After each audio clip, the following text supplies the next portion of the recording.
Hello, I'm Veronica Dudo. A Totowa man has received 15 years in prison for desecrating the remains of a Patterson woman who was killed in his apartment. 32-year-old Justin Fisher was initially indicted for killing the woman, but the murder charge was dropped in February. A Jersey City man was arrested after he was found with a stolen car in the parking lot of a Secaucus Walmart. The vehicle was stolen from New York last week. 40-year-old Brian Gilliam was charged with receiving a stolen motor vehicle. Several students spread wildflower seeds and planted saplings along the Alamucci Township Nature Trail. In addition to providing a more scenic walk along the trail, the trees and flowers will grow to support wildlife with shelter, food, and other resources. Station Manasquan Inlet has announced an open house taking place Saturday, June 1st from noon to 4. The open house includes tours of the station, boat rides, and tips for safe boating. Admission is free and all are welcome. Good evening, I'm Laura Jones, host of New Jersey Politics with Laura Jones. In just a few minutes, we will begin the first debate between the candidates for the Democratic nomination for New Jersey's 3rd Congressional District. This race is for the open seat currently held by Congressman Andy Kim, who is running for U.S. Senate. Our debate has 3 of the 5 candidates who are running: Civil Rights Attorney Joe Cohn, Assemblyman Herb Conaway, and Assemblywoman Carol Murphy.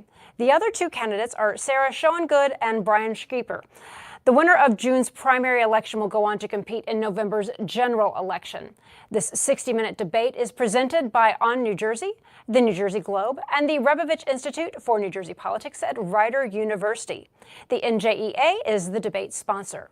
Our panelists are David Wildstein and Joey Fox of the New Jersey Globe and Micah Rasmussen, director of the Rebovich Institute for New Jersey Politics at Rider University. So here's what you can expect in the next hour. Each candidate will have 90 seconds to make an opening statement. After that, our panel will ask a series of questions related to national and state issues. And we realize that for any number of the topics covered tonight, we could easily dedicate an entire debate to, but in the interest of covering as many topics as possible, we're going to keep the conversation moving along with our timeline. Respectfully, I ask all candidates to stick to their allotted time. If a candidate goes too long, I'm going to hold up my hand. If that doesn't work, then I'm going to interrupt, and if that doesn't work, brought my bell.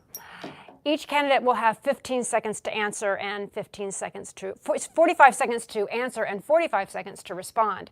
If a candidate is attacked during an answer, his or her opponent will receive an additional 15 seconds to respond. I reserve the option of a follow-up question before moving on. Now, my job is to be the moderator. It's not to take sides and it's not to give opinion. So I'm going to moderate and keep this debate on course. I'm going to look to each candidate to make sure what their opponent says is based in fact. Each candidate will also have a chance to ask one of their opponents one question. Candidates will have 30 seconds to ask their question, and their opponent will have 60 seconds to answer, and the other gets 30 to respond. The candidates then have 90 seconds for a closing statement. So those are the rules. Get ready. New Jersey Debate Night is getting started. Stay with us.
Welcome to the first debate between the Democratic candidates for the U.S. House of Representatives from New Jersey's 3rd Congressional District, sponsored by the New Jersey Globe, on New Jersey, and Rider University.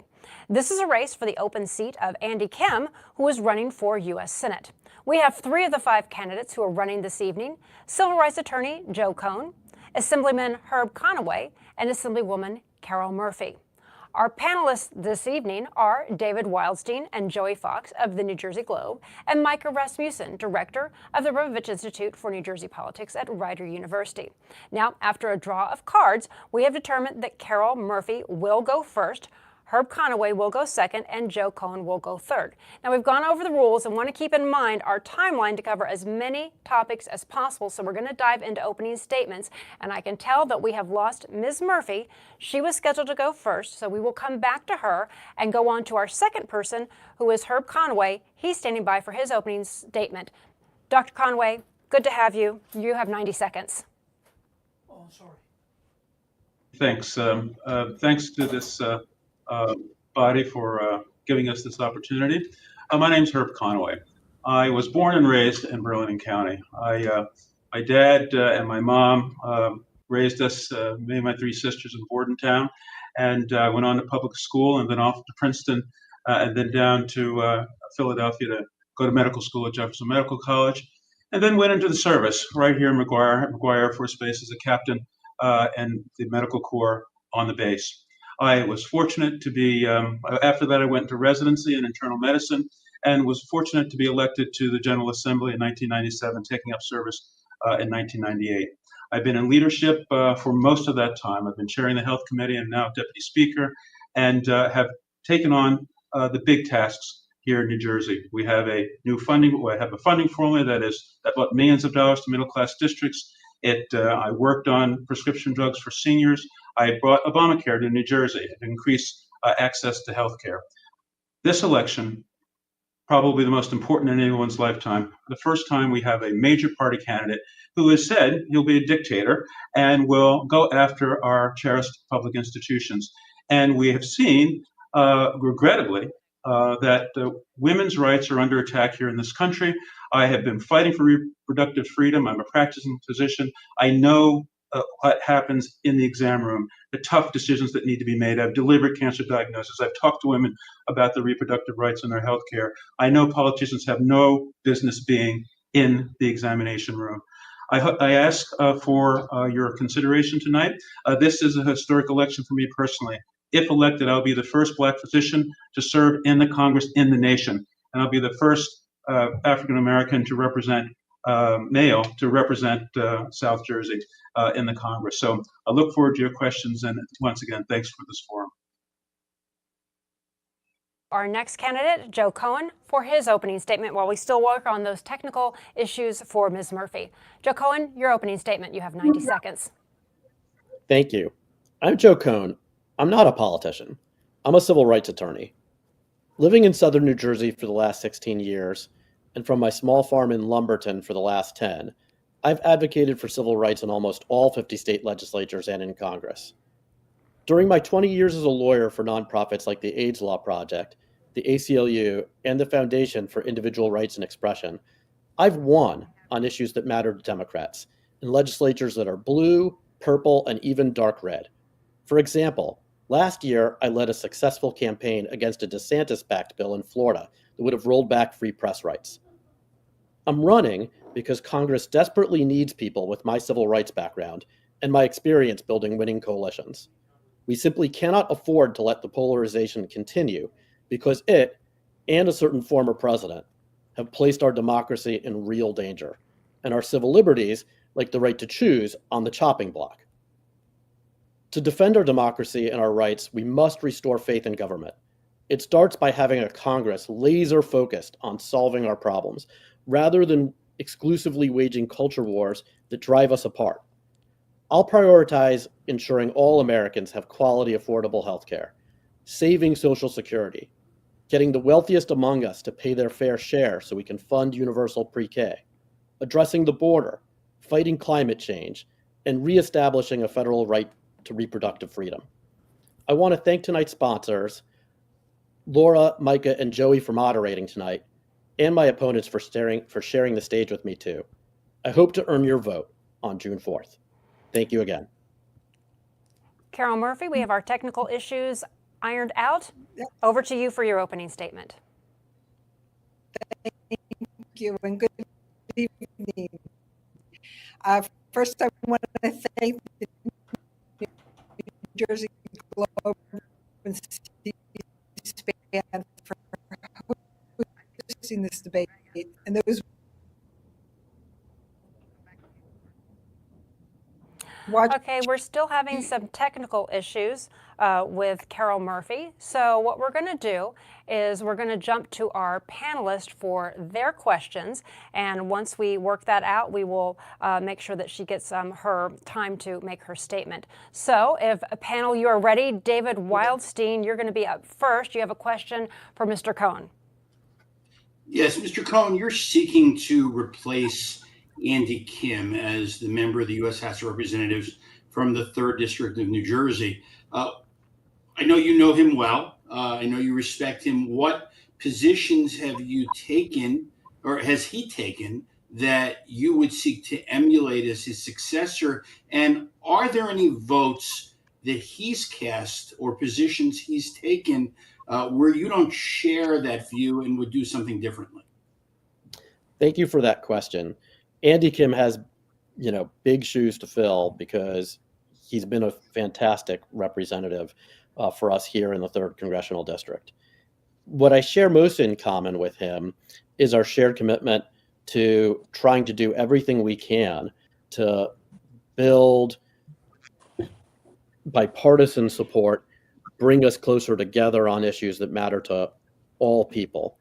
So I admire him a tremendous, great deal. I thought he did the right thing in voting to approve of the aid to Taiwan, Israel, and the Ukraine while casting the no vote on the bill to ban TikTok. I'd share, the same voting record on that.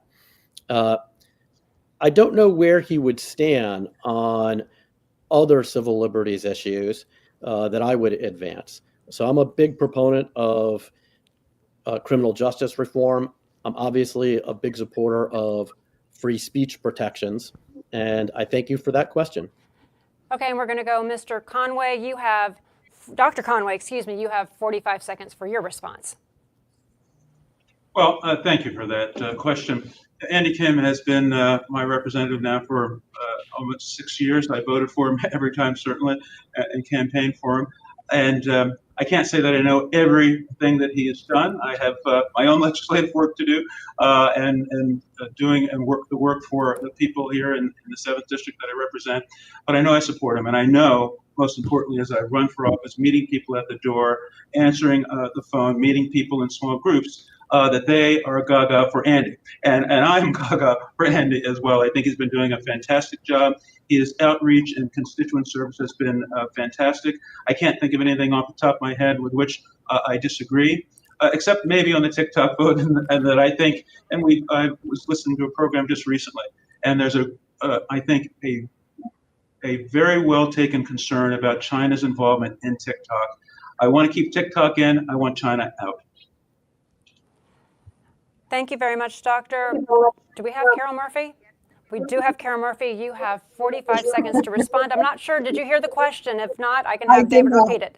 You did not? No. David, do you want to repeat it, or shall I?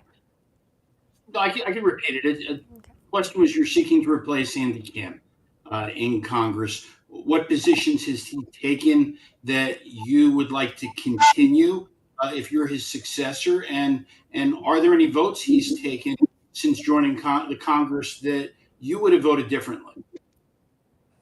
Sure, thank you for that. So first, I will like to say it would be an honor to replace Andy Kim in Congress and work with him as he moves up into the Senate. I can start off by telling you the anti-Semitic bill, I would have voted for that bill.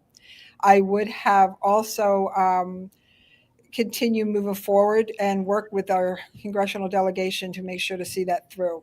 One thing that I do agree on is the fact that we have to sell TikTok and ban it from U.S.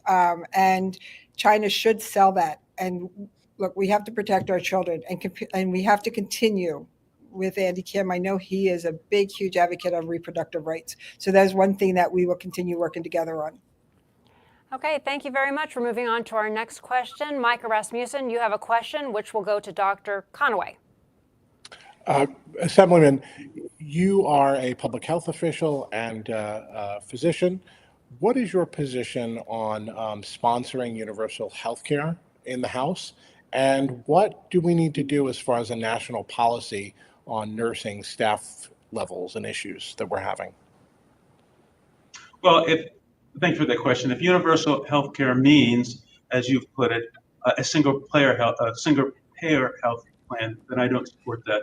I don't think the American people are ready for a government-run healthcare system. You just looked at Canada and places in Europe, particularly England. Every time the government runs into an issue, they cut healthcare. We're dealing with Medicare cuts now that could imperil Medicare itself. And now you want the government, the federal government, to control the entire healthcare system. I don't think that people want that, and I don't support that. Now, if your question means, can we do everything we can to advance more people into acquiring health insurance, I think that's very important. I've done that here in New Jersey. I'm the sponsor of Obamacare in New Jersey. Expanding healthcare access means improving the healthcare status of our citizens. I'm all for that. I'm for allowing those who are perhaps gappers, I might call them. They've worked, had insurance, and now they're waiting for Medicare for them to buy into the Medicare program. I think that's important. And all of the other state innovations that go to expanding health access, I'm for helping that in the federal level, at the federal level. Thank you. Okay, next response goes to Ms. Murphy. Thank you. So, first of all, I want to say that healthcare is a human right. It is not a privilege, it's a human right. And protecting Medicare and moving toward a universal health care is extremely important, not only for me, but for those in New Jersey. And I strongly stand with my safe staffing folks and ratios to protect nurses and patients and doctors in hospitals to assure that we have a balanced staff that will be able to provide access to health care. Okay, and our next response, Mr. Cohn. Well, first, I think it's important to get as many people insured as we can because health should not be determined by one's wealth. What I would do is I would make sure that Medicare was an option available to all. So not the only option, but I would eliminate the age restriction so that anyone can choose to be on Medicare. The next thing that I think we need to do is make sure that we control the cost of prescription drugs. We need to have a permanent formula for what will get a drug on the list of those that can be negotiated for the price. And with respect to nursing levels, I think we need to continue to provide student loan relief for those who go into nursing. And we need to do everything that we can to encourage, better wages for those going into the nursing profession, because whether it's nursing or long-term care, we have a problem when we can't attract people to those jobs. Okay, our next question comes from Micah, and your question is going to Assemblywoman Murphy. You keep an active legislative agenda, which is more than can be said of the current House of Representatives. What's the appeal of joining a body that members are retiring from in droves and frustration? Why do you think you can better serve the district and the region in the House than you can in the Assembly? Well, you know what? Thank you for that, Micah. I do a very good job serving in the Assembly, and I do keep an active schedule. And that's what makes me proactive. That's what makes me effective, is keep moving and keep involving, investing in what we do, not only in legislation, but also in my constituency and the people of New Jersey. Because once we start investing and working together and going into DC to be able to continue moving us forward is a huge, huge responsibility that I take very seriously. And as I go into DC, I can tell you right now, I will bring the same tenacity that I bring to Trenton, and that is continuously working to make sure that we follow our constituents have a way to stay in New Jersey and the affordability is still here. Mr. Cohn, your response. Well, the real reason why I want to join Congress is because Congress desperately needs people who can bring people together. We're having a real serious national security threat in our country from our polarization. It's tearing us apart at every level. And we need people with the skill set and the determination to stop treating governance like an us versus them contest where we're just trying to dunk on our political opponents. And I've spent the last 20 years of my career in legislatures across the country trying to bring people together to make real progress. And I've had success even where Republicans have the power and the control. And right now, that's what we need more than anything, is people who are going to be able to navigate that situation. Herb Conaway, you have 45 seconds.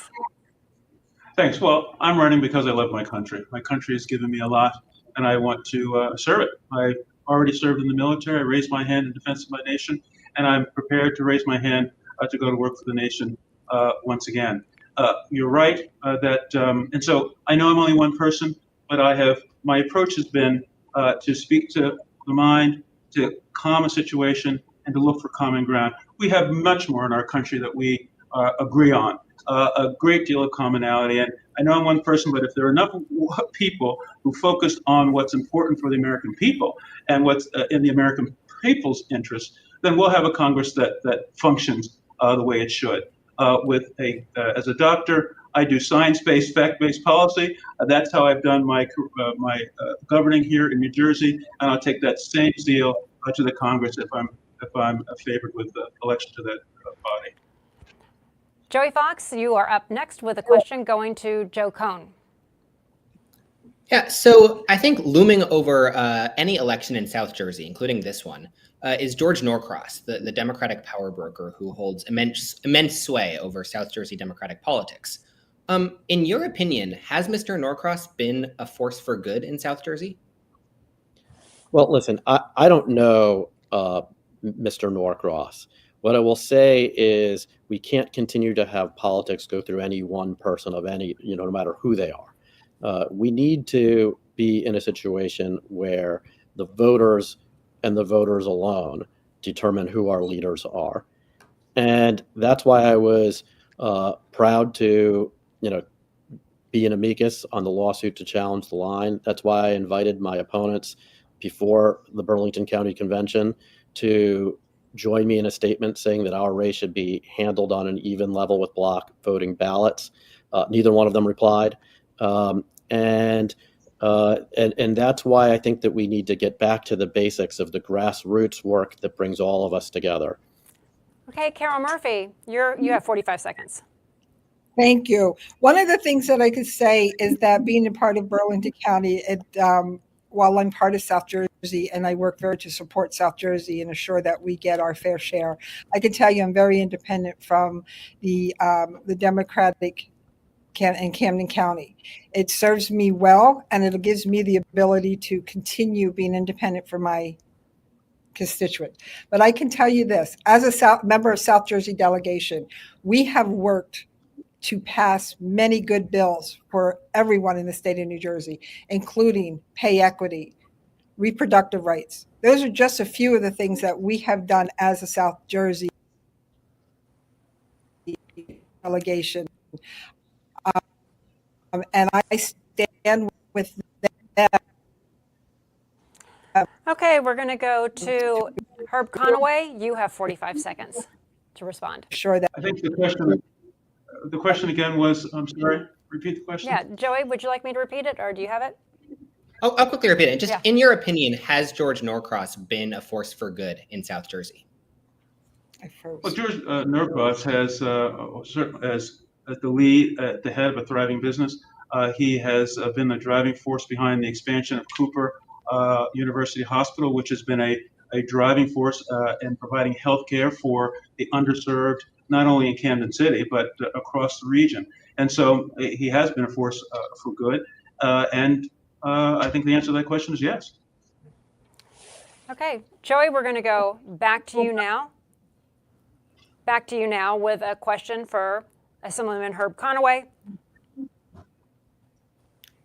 So one thing that Assemblywoman Murphy noted is that the South Jersey Democratic legislative delegation has passed a lot of bills. One thing that recently passed the legislature, something that all three of you opposed, was a bill that significantly hobbles the state's Open Public Records Act. So I'm not going to ask whether you oppose it, because I know that all three of you were very publicly against it.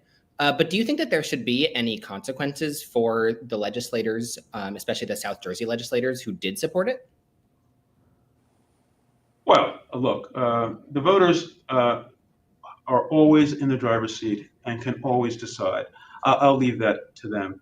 The people who took their votes, I'm sure they took their votes based on the evidence and the facts that were presented to them, and I hope looking to the needs of their constituents. I can only say for myself is that I listened to what my constituents said with respect to that bill, and it was overwhelming that my constituents wanted a no vote on that bill. And while anything we do in the government can be reformed, this particular vehicle was not, at least insofar as my constituents are concerned, not a vehicle and not the kind of reform they wanted. And so I'll let the voters across the state make pass judgment on all of us, on all elected officials, as they should, which is their right, thank goodness, in this country. Okay, Joe Cohn, over to you. Joe Cohn. I agree with Assemblyman Conaway that the voters are ultimately going to have their say, and I predict that they'll be really unhappy with the members of the legislature who voted to roll back protections of Oprah. You can't have democracy function well without real meaningful transparency, and you don't get meaningful transparency when there aren't accessible ways for people to get to court when requests are improperly denied. The bill was a serious problem. The polling on it shows that voters are angry.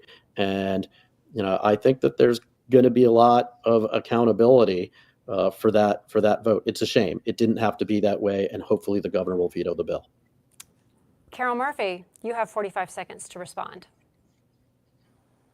Add a little bit of a different spin to, while we do have to protect our transparency in our documents, the consequences that we're going to see, not necessarily with those who voted for the bill, because you know what? For pure respect for all of my colleagues, they have a right to vote the way they feel is important for their district, and they feel that works for their district. Where the consequences is going to come is not just this bill, but in many other bills that we're going to see over time, whether it works or not.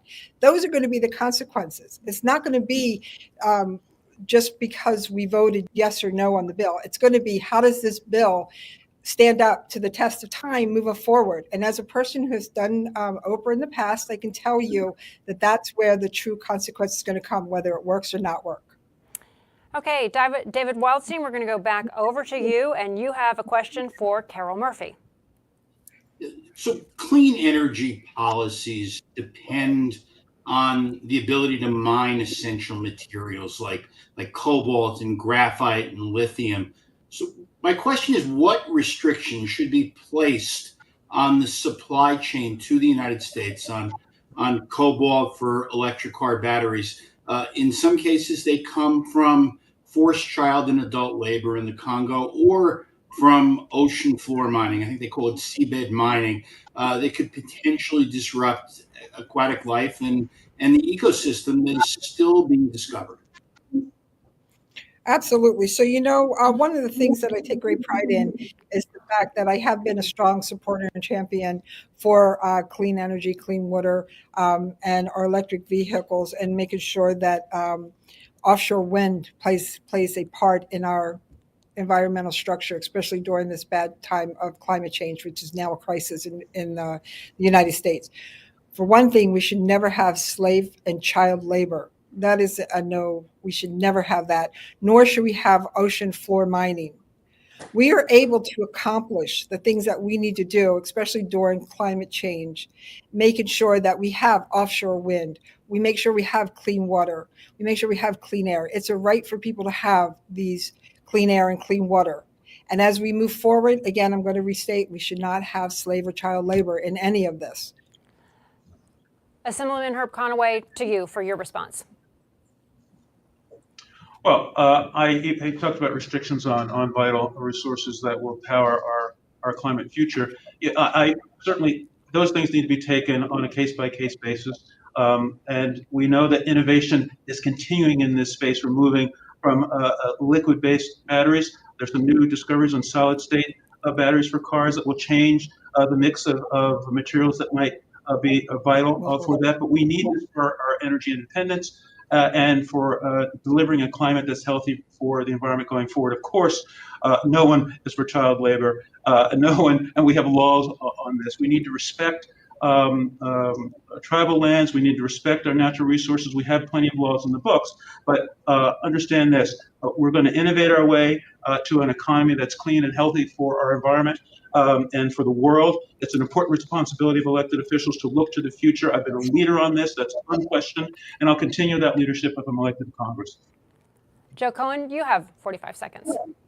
Well, if we're going to get rid of child labor and slave labor, we need to provide the incentives for those that are using those labor sources to eliminate them.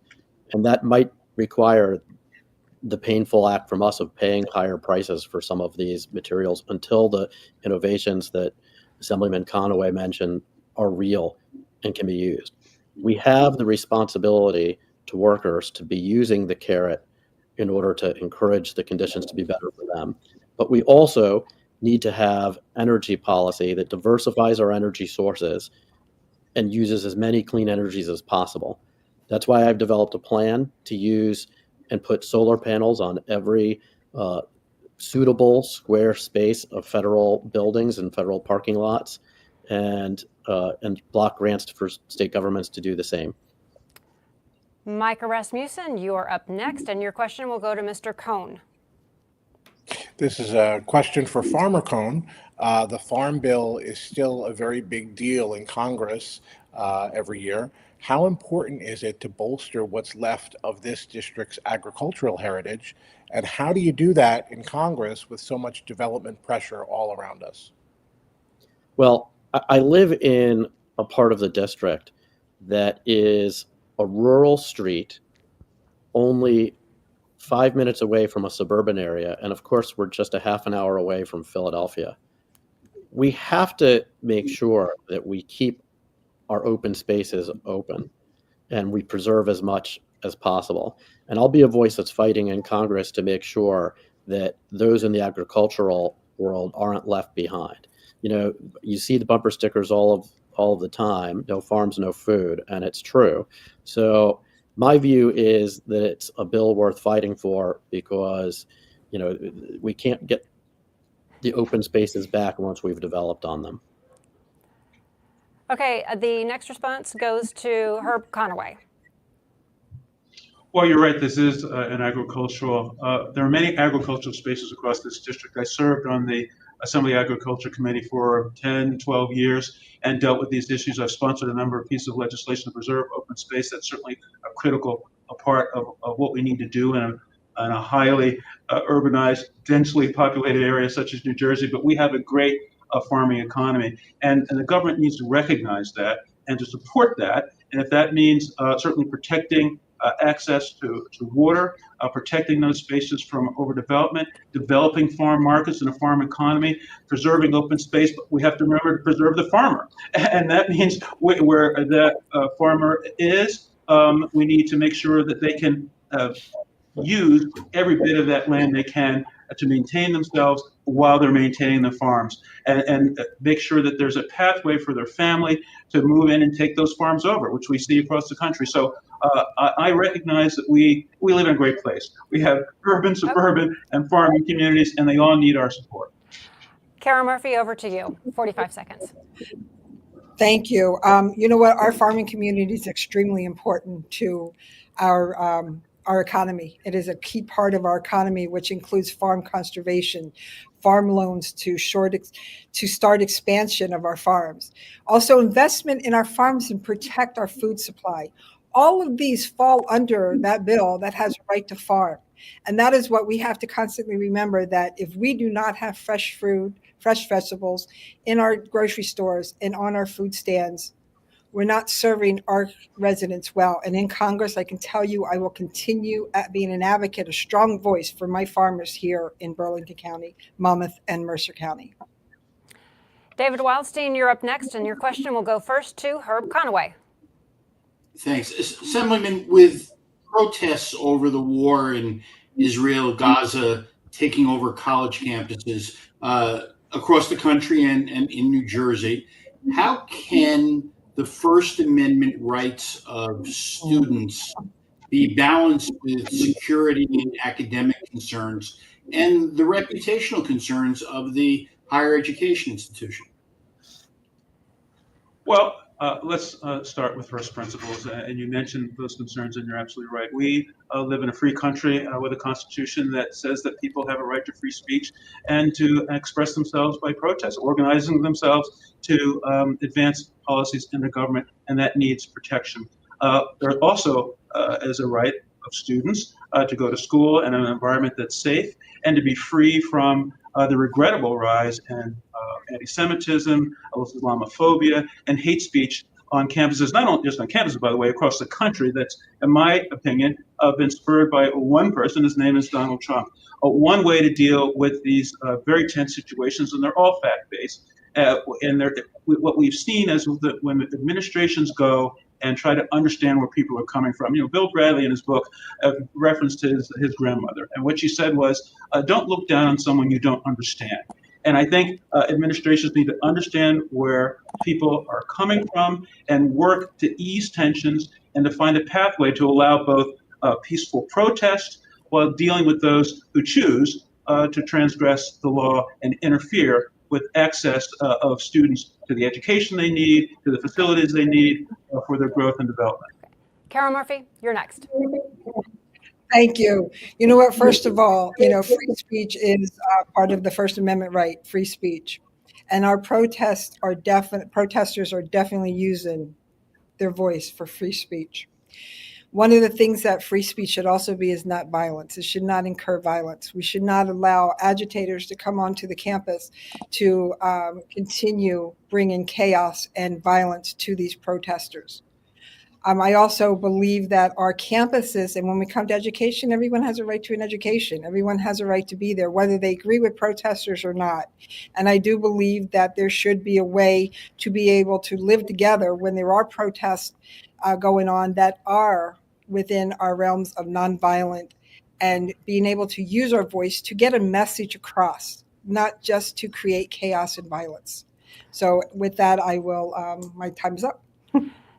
And I didn't even have to use my bell. Joe Cohn, you're next. It's very nice to get a question on my area of expertise. So I've dedicated the last 12 years of my career fighting for the rights of students and faculty on college campuses.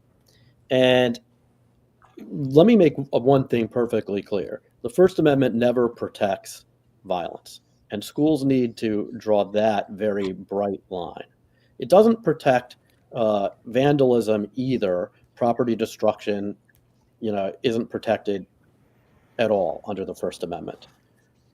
But campus administrators should be allowing as much speech as they possibly can, because people don't have a right to go to schools without being uncomfortable. They have a right to go to schools without being harassed, without being discriminated against. There have been instances where students have crossed those lines, engaged in true threats, acts of incitement. They've been occupying buildings they don't have the right to occupy. Schools need to make sure that they balance those rights. And okay, we're gonna have to stop you there. Time is up on that one. I apologize. Thank you. Joey Fox, you are up next with a question for Carol Murphy. Congress itself, of course, has a lot of say over Israel-Palestine policy. This week, the House is set to vote on a bill that would override a Biden administration decision to pause an arms shipment to Israel over humanitarian concerns. If you were in the House, would you support that bill?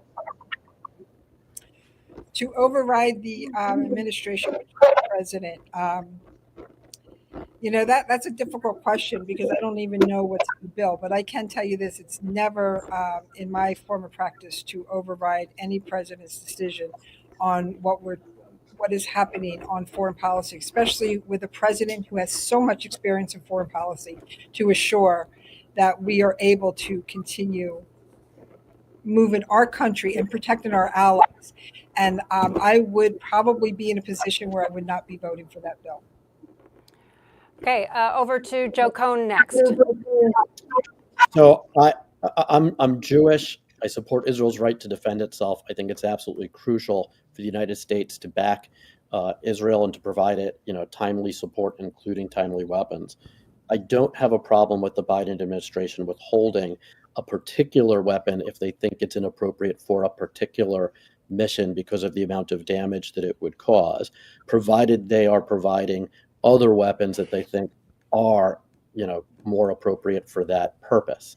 I don't know enough about what's being withheld and what's being offered to say how I would vote on the bill, but that's how I would analyze the question. Okay, and over to Herb Conaway for your response. Well, look, as a doctor, I am focused on preserving life. But let's go back to first principles. Since I was in high school, I've been a supporter of United States involvement in Israel for cultural and strategic reasons. The United States needs to be a guarantor of Israeli security. And of course, the Israelis have a right to defend themselves. And let's remember, it was Hamas who attacked the Jewish state, who attacked the Jewish people, as the president has reminded us. And so, as a physician, though, I want to see people. We need to have a break in the action so that we can move people to safety, food, water, shelter, and we need a pathway for hostages to be freed. And so, I don't know all the facts the president does. I would join with others in getting those facts, asking for a briefing so they can understand what the president knows that we don't know, and then make a decision accordingly. Next up, David Wildstein, and a question for Mr. Cohn. So members of Congress from the 3rd District, from both parties for decades, have made sure they secured seats on the House Armed Services Committee. That is to protect a major contributor to South Jersey's economy, the Joint Base McGuire-Dix-Lakehurst. Will you commit right now to seeking an assignment on the House Armed Services Committee to protect that interest for your district? Absolutely. I hope that helped save us some time. If that's all you have to say on it, then we will go on to Carol Murphy for her response. That was short and to the point, making up for time. Ms. Murphy. Wow. Thank you.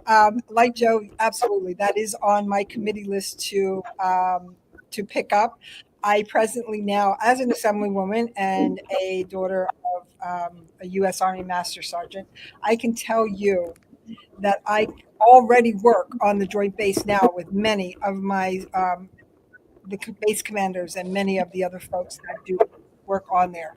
We also, as we move forward with the military armed services, I've also made that same very commitment to many of the folks who are on the Burlington County Military Affairs Committee, which I am a lifetime member of, to continue working with them on many of the military issues that we have going on, not only here in New Jersey, but because our base is one of the biggest ones we have also throughout the nation.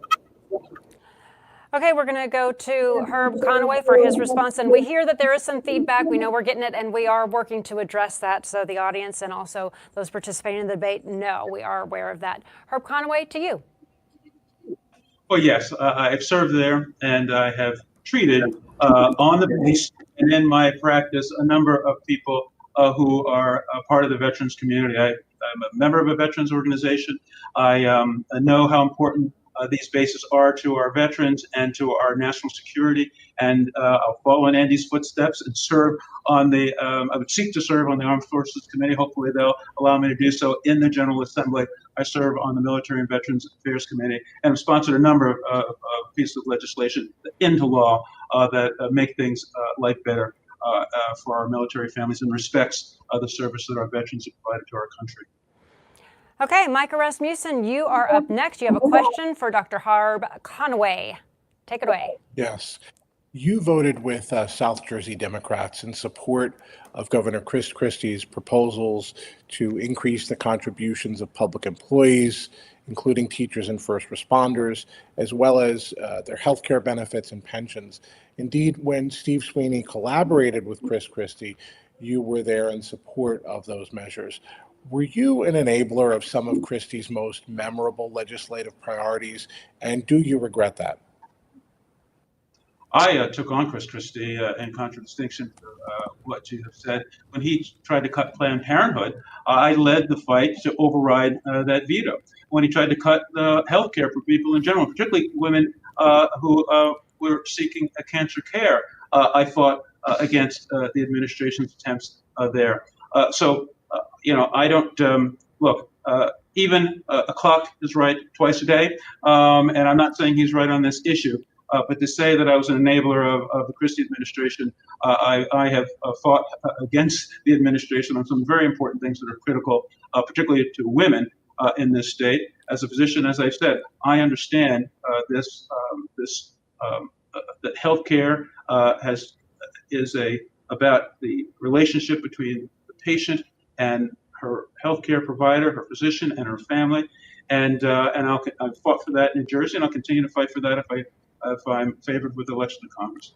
Okay, Joe Cohn, we're going to let you chime in on that. Well, I don't think that that collaboration is always a dirty word, but it should never be at the expense of workers. So, we need to make sure that, moving forward, that pensions are protected fully, that no matter what we are doing in collaboration with people we disagree with, that we stay true to our principles of making sure that we're fighting constantly for working class people to have what they need, to have affordability of the things that they need for their lives. We need to make sure that the richest amongst us are paying their fair share, and that will be my focus moving forward. But I'll work with anyone to make that happen. Carol Murphy, over to you. Thank you. You know what? I'm going to answer that question directly. I can tell you one thing. When that all went down, I was working with Senator Greenstein as her chief of staff. And I can tell you, I stood with her out in the streets on Trenton when they had the big bulletin board and they had the microphones and all of that, talking about how Chapter 78 is going to hurt our teachers. It's going to hurt our schools. And I stood with her in protest of making sure that that bill didn't go through. Unfortunately, it did. But Linda Greenstein, myself, who's a senator, right now she was in Monmouth County and parts of Mercer. We stood together fighting that with the NJEA. And I couldn't have had a better, prouder moment of myself being able to do that. Okay, time has come now to let our candidates ask a question of one of their opponents. Now you each have 30 seconds to ask a question, 1 minute answer, and a 30-second response. Again, one question to one opponent. We're starting with Ms. Murphy. You are first. Thank you. Assemblyman Conaway, you have criticized me for campaigning on identity politics. You stated in the Pine Barrens Tribune, another distinction between me and my chief opponent is my refusal to run on identity politics. Do you mean talking about women's issue as a woman is identity politics? And can you explain by what you meant by identity politics, please? What I meant was that, and say that one's sex or one's race should not be the principal driver of a campaign. I mean, it's as simple as that. And, I am a person of color who represents a majority white district, and I have governed in a way that irrespective of sex or race or gender or any other distinction that one might have. And so I meant nothing more than that. Okay. Carol Murphy, you have 30 seconds to respond now. Yeah, thank you. You know what? My experience as a woman is relevant. And thinking otherwise is why we never have elected a woman into Congress from South Jersey. And anyone, and Assemblyman, if you think that women's issues and representations are just identity politics, then how can women trust you to protect our rights? This isn't trivial. Our rights are being taken away, and I will not stop talking about women's rights. I'm all for women's rights. I keep talking about women's rights. That's just fine as far as I'm concerned. I've been there, and I've done that.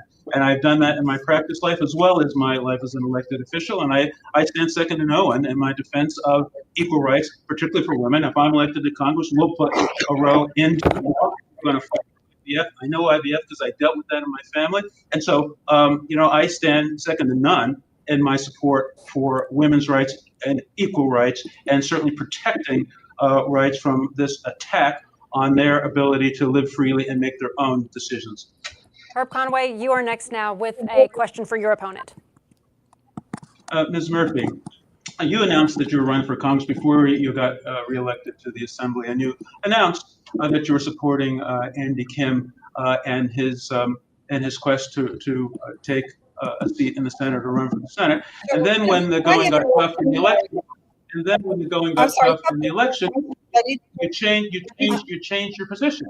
And so I think people are going to want to know when you stand up and say, "I will do such and thus," that you're going to actually follow through and do that. So can the people count on you to stand and dig in for the things that you say you'll do? Or are you going to flip-flop when it's politically convenient for you to do so? So please, not to interrupt, and I'm sorry, but I thought that the next question would be Assemblyman Conaway to Joe Cohn. Joe Cohn is an intricate part of our candidacy as well.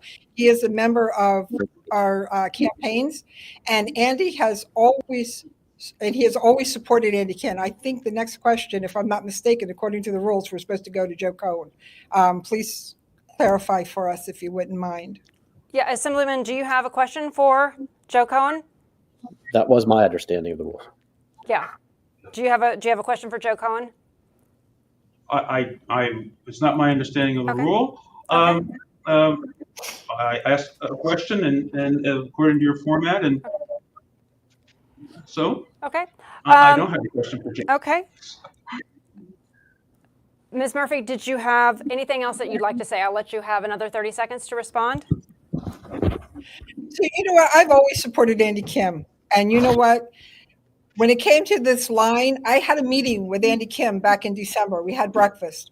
We had breakfast in January talking about the idea of making everyone on the same line, making it possible for the voices to be heard of every single Democrat. I've never flip-flopped on my support for Andy Kim. Matter of fact, at every single convention, I went up to him and told him that I truly support him.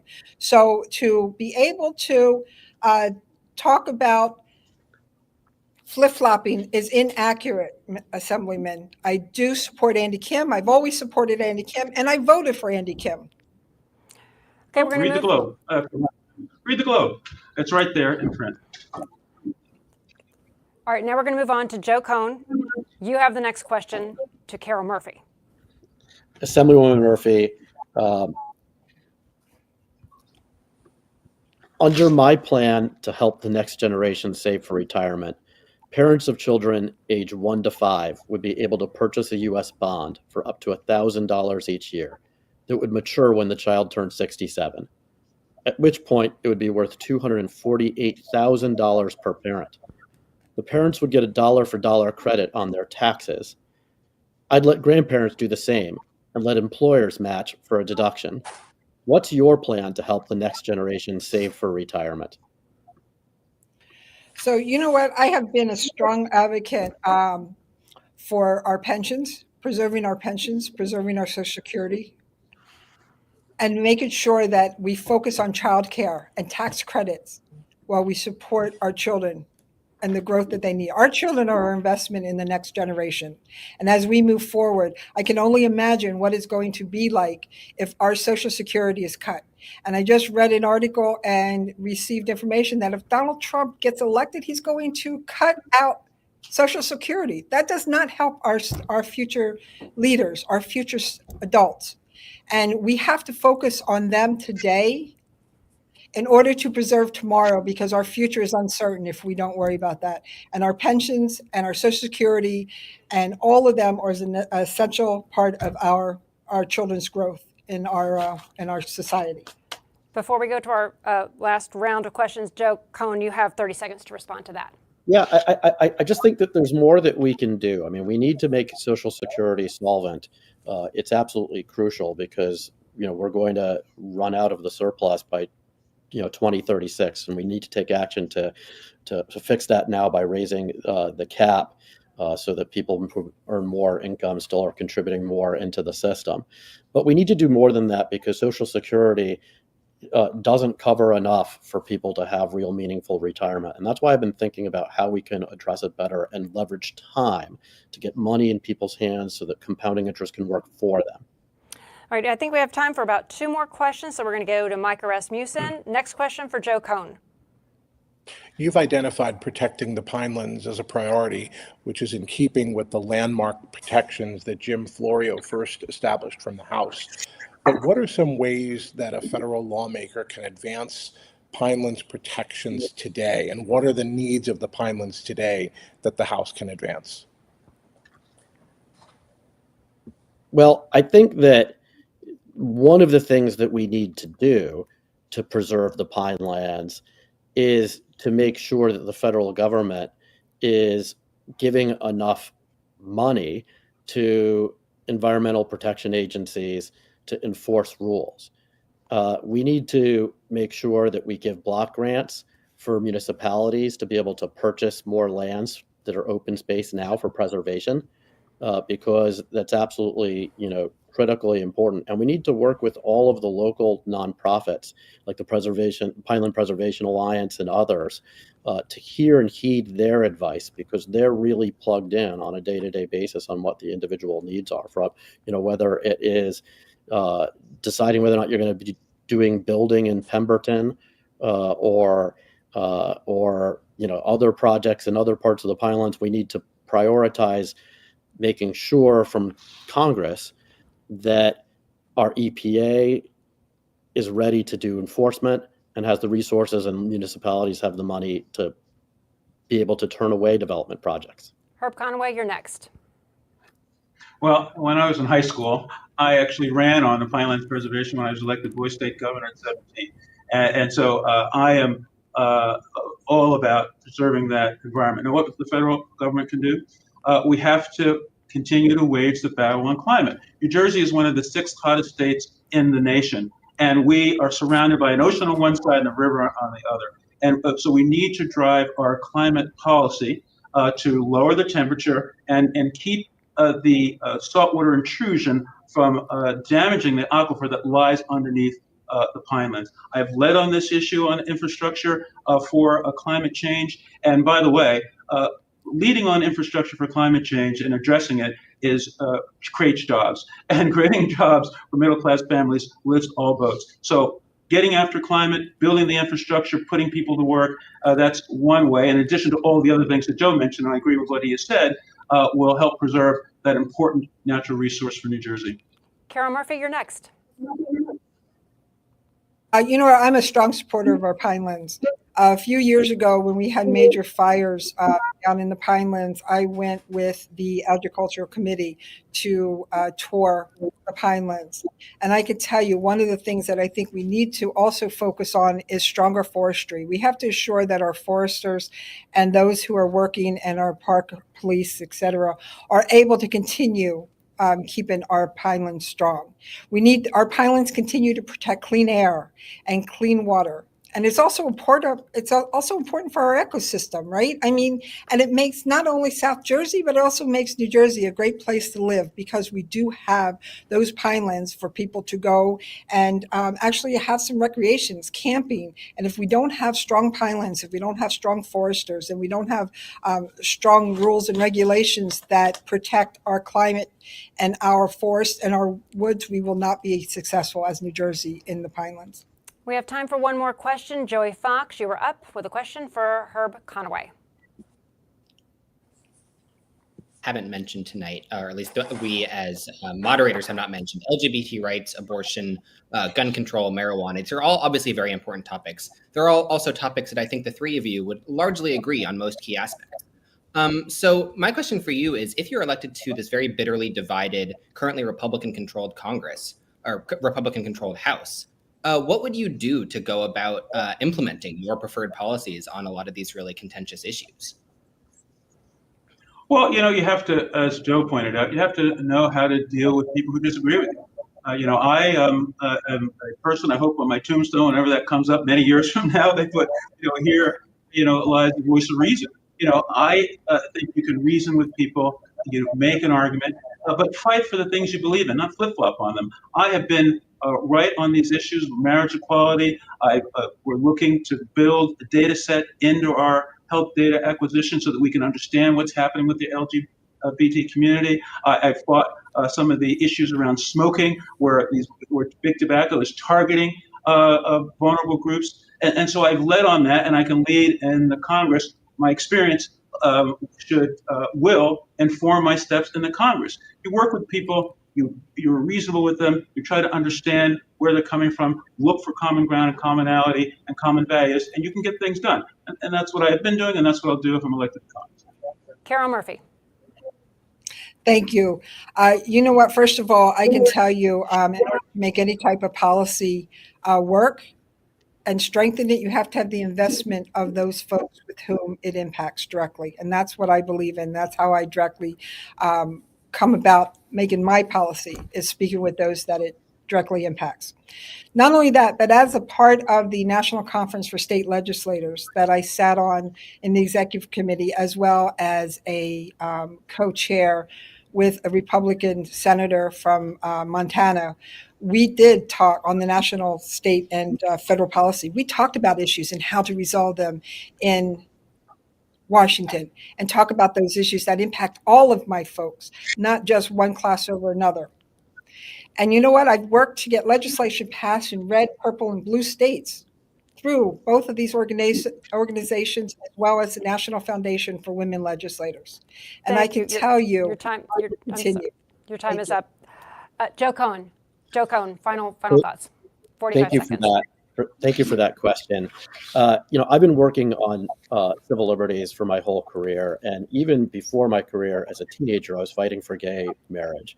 If we're going to make progress on these challenging issues, we need to build a coalition of the reasonable that comes from treating people with respect and talking with them and being patient with them.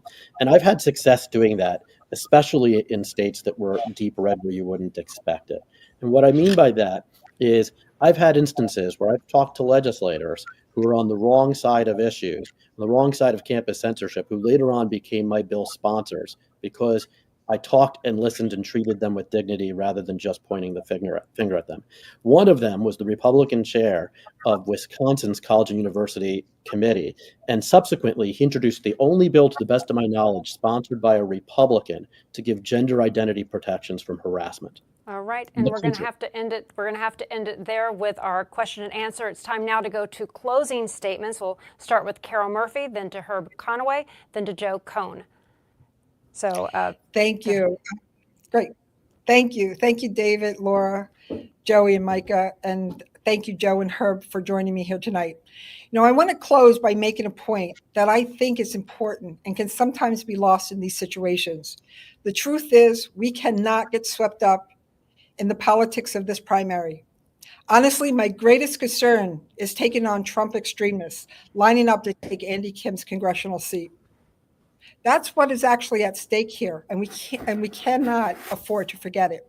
We're talking about people who believe women are second-class citizens, people who believe in Trump's mission to overturn free and fair elections, people who want to eliminate Social Security, Medicare, and deny people right to a living wage. Look, the reality is that we cannot send one more Marjorie Taylor Greene or Laura Boebert or even Jeff Van Drew to Congress. And most of all, we cannot allow Donald Trump to be reelected president of these United States. What is at stake in this election is literally the future of democracy and our republic. We may have debated here tonight, but we are not actually enemies. We are united in a common purpose, and we are all fighters in the Trump resistance army. There's nothing more sacred in our democracy than the choice before you. And I humbly ask for your vote and promise to make you proud as your Congresswoman. Thank you. Herb Conaway, you have 90 seconds for closing statements. Yes, and thank you to the organizers of this debate, and thank you to my colleagues for joining in this discussion. Look, I am, by way of background, once again, I'm the best person to serve this district. My record in public life, my record in my private life of accomplishment puts me in the best position to preserve this seat for the Democrats, which is critical. I've raised my hand in service of my country in the military. I have been a leader in the General Assembly, working on the issues that are important to people. I fought to preserve seniors' income from taxation. I fought to make sure that they can stay in their homes and keep their family together by providing property tax relief. I fought for prescription drug access to senior citizens. I fought for voting rights. Every bill that's come to that legislature, I've either sponsored and certainly voted for all of it. I'm the sponsor of the John R. Lewis Voting Rights Act in the Assembly, and I'll take that same fight to the Congress if I'm elected to that body. I have fought for reproductive freedom and rights for women. I'm a physician. I do this for a living. I am engaged in the hard discussions with people about a cancer diagnosis or about what to do about reproductive rights, and I understand just how important it is that politicians stay out of the exam room, that the doctor-patient relation is sacrosanct. If I go to Congress, if you send me there, I'll make the law of the land, fight for access to IVF, and fight for access to needed contraception, things I've already done here at the state level. I'm proud to be one of the most effective legislators in the body. I passed over 300 bills. If you elect me to the Congress, I promise I won't let you down. I'm ready to serve. I'm ready to go on day one. And thank you for your time. Joe Cohn, final thoughts, closing statement. I want to thank our sponsors, those of you for tuning in, watching the debate at home, and my opponents for joining me tonight. I'm running for Congress because the country desperately needs more leaders who fight for everyone's rights and not more career politicians, who, let's face it, are not in short supply in Congress or in this race. It's true, I haven't been in office for the last 20 years. Instead, I've been fighting for civil liberties across the country. I'd be the first ever former ACLU lawyer with a vote in Congress. The truth is, we're not sending someone to Trenton where Democrats can just run the show. We're picking someone for Congress where Republicans, whether we like it or not, have some power. I should be your choice because I'm the only candidate in the race who's ever won in legislatures where Republicans have real authority. For example, I've successfully led campaigns to defeat red state bills that would restrict telling women where they could get abortions. In Congress, I'll work tirelessly to rebuild faith in our democracy and in our government. I'll do it by building a coalition of the reasonable to address everyday affordability issues like lowering the cost of prescription drugs, capping out-of-pocket medical expenses, fixing Social Security, getting the wealthiest among us to pay their fair share so we can fund universal pre-K, and tackling the student debt with a plan that can garner bipartisan support. I'll do everything I can to find ways to work together because we need to if we're going to save our democracy. I hope you'll join me in this fight for America's future by signing up at joecohnforcongress.com, and I hope to have your vote on June 4th. I promise that I'll work my hardest to make you proud of that vote. Thank you so much. And thank you all. That concludes New Jersey Debate Night. I would like to thank the candidates, Carol Murphy, Herb Conaway, and Joe Cohn for their time and responses. Thank you to our panelists, David Wildstein, Micah Rasmussen, and Joey Fox. Thank you also to the New Jersey Globe on New Jersey and the Rebovich Institute for New Jersey Politics at Rider University for producing this debate. Thanks to C-SPAN for airing the debate and to NJEA for sponsoring this debate. We invite you to stay tuned because immediately following this debate, we're going to have a conversation with some of our panelists and talk more about this and get their reactions and insight. I'm Laura Jones. Remember, primary election day in New Jersey is June 4th, so head on over to ONNJ.com if you'd like to see the debate again. We thank you so much for watching.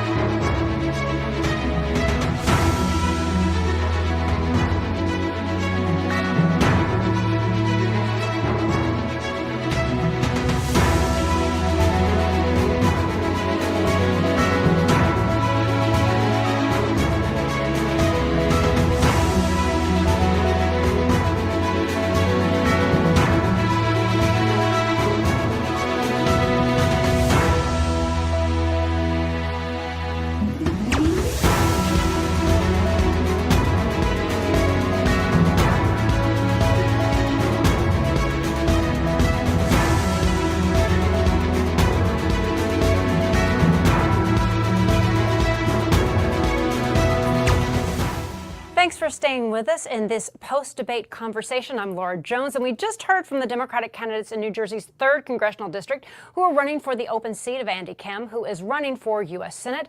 We had 3 of the 5 candidates running this evening: Civil Rights Attorney Joe Cohn, Assemblyman Herb Conaway, and Assemblywoman Carol Murphy. Now I'm going to bring back some of our panel members for analysis, and including that will be David Wildstein and Joey Fox from the New Jersey Globe. David, Joey, thanks for sticking around. Thanks for participating in this debate. And wanted just to kind of get a little bit of your reaction and response to this debate. If we have Joey and David. Do we have Joey and David? There we go. There we go. Hey, guys. Hi. We had just a few technical little glitches there, but overall, Joey, we were able to cover a lot of ground with the 3 candidates running. So, Joey, what did you think stood out to you most? So this is a race that I think has not drawn a ton of outside attention. This is definitely not a super high profile race the way that, Andy Kim versus Tammy Murphy was when that race was going on, or the way that we had a debate recently with Rob Menendez versus Ravi Bala. That's definitely drawn a lot of outside attention. This is a race that's going on a little bit under the radar. And I think that this debate was a chance for these 3 candidates to try to break out a little bit, to try to prove, I may not be in the national spotlight yet, but one of us is probably going to end up going to Congress. I don't know if we necessarily saw anyone specifically break out during this debate. I don't know if we necessarily saw any specific policy issues. There were a couple of disagreements that came out, but I don't think we saw anything that felt like it was the defining difference of the race. I think this will ultimately be will remain relatively low profile to the end, will remain relatively low stakes to the end. Any of these candidates who might win would probably vote and behave decently similarly in Congress. Yeah. Right. And it's really about who the voters, when they look at these choices, who they like the most, who they think would be the most effective. Yeah. David, people who follow politics in New Jersey, they know these names, but for the audience, a lot of people don't know the names. But as far as this race goes, as far as all the congressional primaries, would you say that this is one of the more competitive races? And this is a race that perhaps more than any in the state was completely reset by a federal judge's decision to get rid of organization lines and go to office block voting. I don't know who's going to win here, and I think I definitely agree with Joey. I think you probably saw the next member of Congress from the 3rd district in this debate tonight. This district is fairly strongly leaning toward the Democrats, but these are all some very different candidates, and 2 of them have served in the legislature. They've served at various capacities, and you saw a new guy tonight, Joe Cohn. People who may not have seen him before, and he comes out of sort of a different mold, which is what he was saying, an ACLU lawyer seeking to start a political career in the House of Representatives. Yeah, and David, one of the things I want to follow up on this, people stayed in for the whole debate. We mentioned at the top is there are actually 5 candidates running. We had 3 who were a little more active, more aggressive in their campaigns. Can you just talk about the entire field and also why we chose 3 as opposed to all 5? Given the time constraints as well, we had only an hour to be able to introduce the audience to the candidates and get to substantive content. As you know, Laura, it's so hard to make a decision about where the cutoff is, and debates flow differently when you have a huge number of people sharing a platform. They're all after a while it all sort of gets befuddled, and it's more of a forum than a debate. So we had to make a call, which is who are the 3 candidates that we thought had the clearest path to a win. It's not easy. I could be wrong. I've been wrong before, and maybe we didn't put the winner of this primary up there, and that would be entirely on me if that's the case. But I think when you look at Sarah Schoengold and when you look at Brian Schieper, there are a lot of paths to political careers that begin with running for Congress, and I don't mean to dismiss them outright, but I always go back to the modern day role model here, which is Andrew Zwicker, who ran for Congress, didn't do really well at all in a primary with Bonnie Watson Coleman and Linda Greenstein and Upendra Chivakula, but he impressed a lot of people on the campaign trail, and that enabled him to go to the state assembly by a real, I think it was 78 vote margin. Now he's a state senator. Now he's a rock star in the legislature. So it's important to know in these races, sometimes people run, they don't do well, and you never hear from them again. It's too late at night for me to make Joey and you listen to go through a list of 50 years worth of congressional candidates that finish with 1 or 2% of the vote. But sometimes they click. Sometimes they move on. Sometimes it takes a lot of time to get there. So we'll see. We'll see what the voters decide to do. Yeah, I don't know, David. I've been known to kind of go on and on about, all things New Jersey politics. I'm a political junkie that way. But to both of you, Herb Conaway, Carol Murphy, they are current members of the state assembly, work together.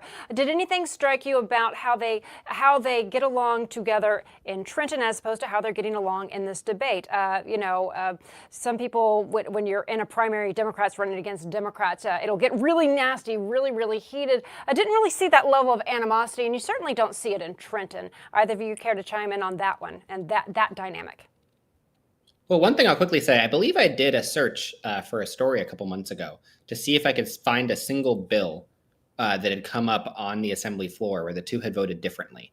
And I don't believe I could find one for going back several years. Wow. In New Jersey is odd because each legislative district elects 3 people. It's 1 state senator and 2 members of the assembly per district, all representing the same constituents. And Assemblyman Conaway and Assemblywoman Murphy represent the same district. So they've got the same constituents. That kind of makes them these sort of legislative twins, to maybe use an awkward term. And clearly they've got respect for each other. They're not necessarily best friends, but they're not the type of people who will really sling a crazy amount of mud at each other. I think that you're not going to see any wild attack ads going down in the last month of this primary. That's not really the vibe here. These are, the 2 of them are 2 people. The overall field is 5 people, all of whom are mostly running for Congress on their own merits, on their own records. And they'll live and die by that rather than by any kind of crazy expose against their opponent or attack on one of their opponents. Right. And, David, when we go back to September, before the indictment of Senator Bob Menendez, that's what started everything in motion when Andy Kim decided he was going to run for this seat. This seat is now open. I don't know if Herb Conaway, Carol Murphy, Joe Cohn, the other candidates, I don't know if any of them had intents ahead of time of even challenging Andy Kim had this not happened to Bob Menendez and Andy Kim was staying in that seat in Congress. Your thoughts? No, they were. These are loyal as both 3 and enthusiastic supporters of him. If Andy Kim had decided he was going to stay in Congress for 40 years instead of maybe going to the U.S. Senate for 40 years, there would never have been a race to the seat, and I don't think he would have faced any kind of primary. So this is what happens. This is the butterfly effect of politics. Is one thing happens, we've taken to almost joke about it sometimes to the point where maybe I shouldn't joke about it, which is Nadine Menendez wanted a new Mercedes and now the line is gone. Right. What you've seen is a substantially altered political landscape in New Jersey, perhaps a forever altered one. And it's all because a couple things set in motion changes in other people's lives. And, remember once, if Carol Murphy or Herb Conaway win this election, well, then there's going to be a new assembly member in the 7th district. There's going to be a place for somebody to move up. And you think about that whole chain effect of, A county commissioner becomes an assembly member, mayor becomes a county commission member, and a councilman moves up. The next thing you know, you're out looking for a new recreation commission member. So that's how people's lives are affected, almost accidentally, by events that trigger changes in the political landscape. Before we close out this post-show conversation, David, we've been holding a number of debates. This is not our last debate. We've got another one coming up. So can you just tell our viewers a little bit more of what they can expect? We've got the primary coming up on June 4th, but we're busy behind the scenes planning some other shows, other debates beyond that as well. Yeah, it feels like, I mean, that's one of the great. It depends upon what vantage point you want to take this from. One of the things I love about New Jersey is it never stops. Election day never stops. Today is election day in New Jersey. 15 towns are electing members to the local governing bodies. We have fire commissioner races. So we're going to do a debate in the 10th district. We don't have the date yet. We're going to invite the candidates. That's a special primary for Donald Payne's seat. There's 11 Democrats running, so we're all going to have to get together to figure out how we want to do this, and how we want to have a field of 11 possibly be represented. And then next week, Curtis Bashaw, a Republican candidate for U.S. Senate, who didn't join us in his debate, he's going to come on not for a debate, but just for an interview with the three of us, so that we can have a chance to ask him questions about where he stands in advance of the June 4th primary. And then it's on to November, and and who knows what's going to happen between now and then. Yeah, a week can be a lifetime in politics, that's for sure. Joey, David, thank you so much for sticking around after the show, after the debate, to speak with us. And we thank all of you so much for joining us. If you would like to see the debate again, you could head over to ONNJ.com. And once again, we thank our panelists, David Wildstein, Micah Rasmussen, who had to drop off a little earlier, Joey Fox, as well as to our sponsors on New Jersey, the New Jersey Globe, and the Rebovich Institute for New Jersey Politics at Rider University. I'm Laura Jones. Thanks for watching. Have a great night.